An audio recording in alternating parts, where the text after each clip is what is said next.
कुल मिलाकर कितने पुनरुत्थान होंगे?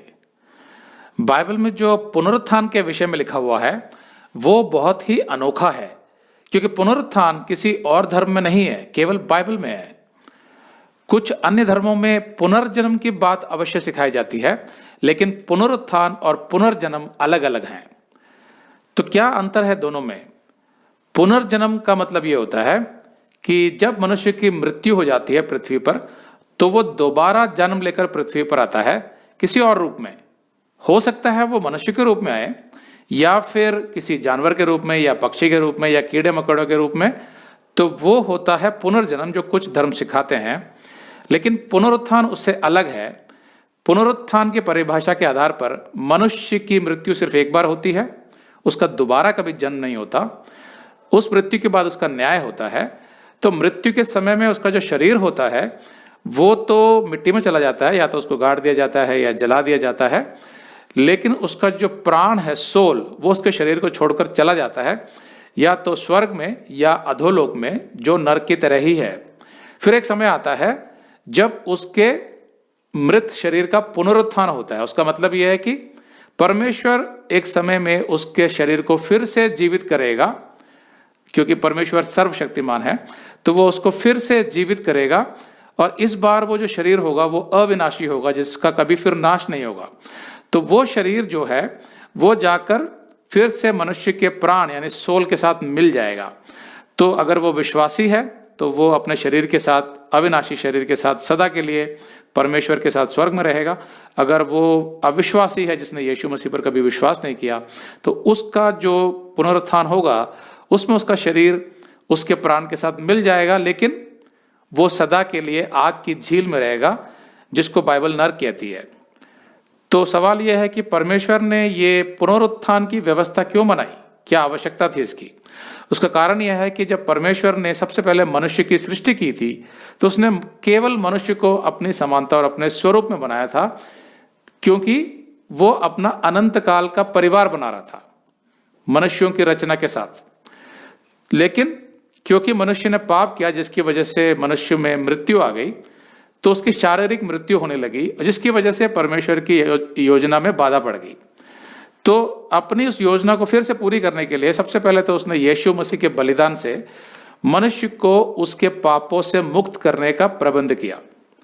और उसके बाद जो उसका जो शरीर है उसके पुनरुत्थान की व्यवस्था करी, ताकि उसका नष्ट हुआ शरीर एक अविनाशी शरीर में रूपांतरित हो जाए और फिर सदा के लिए जिए, अनंत काल के लिए परमेश्वर के परिवार में जिए, ताकि परमेश्वर की आरंभिक योजना पूरी हो सके। इसी के तहत उसने पुनरुत्थान की व्यवस्था की। तो बाइबल में पुनरुत्थान का अर्थ तो एक ही है, लेकिन पुनरुत्थान अलग अलग समयों में होगा। तो आज की इस अपोलोजेटिक्स क्लास में हम पढ़ेंगे कि बाइबल के अनुसार कुल कितनी बार पुनरुत्थान होंगे और वे कब कब होंगे। तो सबसे पहले तो हम पुनरुत्थान को दो मुख्य वर्गों में बांट लेते हैं। पहला है मसीही विश्वासियों का पुनरुत्थान, जिसको बाइबल पहला पुनरुत्थान कहती है, द फर्स्ट रेजरेक्शन। और दूसरा है अविश्वासियों का पुनरुत्थान, जिसको बाइबल दूसरा पुनरुत्थान कहती है, द सेकंड रेजरेक्शन।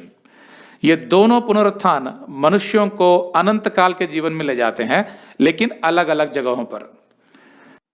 अगर आप ये संदेश पूरा देखना चाहते हैं तो आप इसे हमारे वेबसाइट hindiBiblestudy.com पर देख सकते हैं। ये वीडियो हमारे जनवरी के वीडियोस में अपलोड किया हुआ है, तो जिनके पैकेज में भी जनवरी का महीना शामिल है उनको ये वीडियो उनके माई अकाउंट में जनवरी के वीडियोस में मिल जाएगा। अगर आप हमारे वीडियो फोन पर देख रहे हैं तो अच्छी स्पीड के लिए कृपया गूगल क्रोम या मोजिला फायरफॉक्स ब्राउजर इस्तेमाल करें।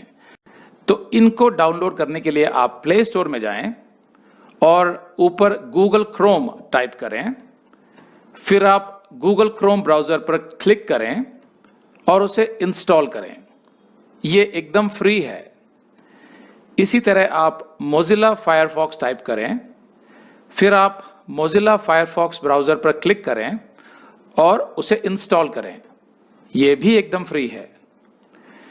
इसके बाद आप गूगल क्रोम ब्राउजर को क्लिक करके उसे खोलें और उसमें hindiBiblestudy.com टाइप करें। मतलब पूरा hindiBiblestudy.com एक साथ बिना किसी गैप के, तब हमारा वेबसाइट गूगल क्रोम में खुल जाएगा और आपके वीडियोस अच्छे से चलेंगे।